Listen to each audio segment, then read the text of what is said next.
Questo è l'ultimo salone che ho aperto circa 12 anni fa.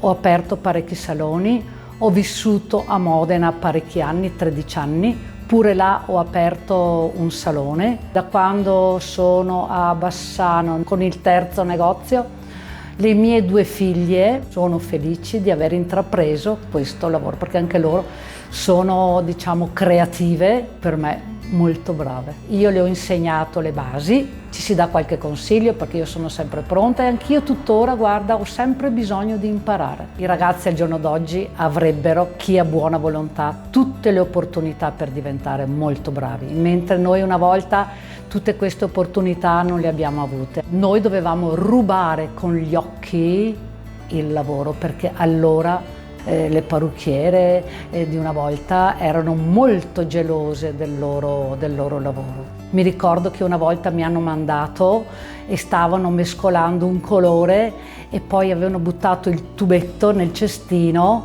che di solito io vedevo che mettevano i tubetti nel cestino, poi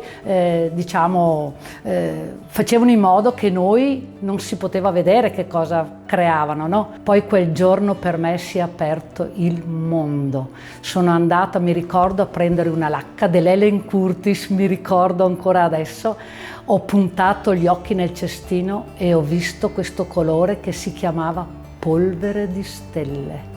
Ho cominciato a comprare questi tubi di colore e ho fatto le prove sulla mia mamma. Diventare maestra artigiana non è stata una mia idea, mi è stato suggerito e devo dire che sono contenta di avere questo titolo. Per me stessa è un orgoglio.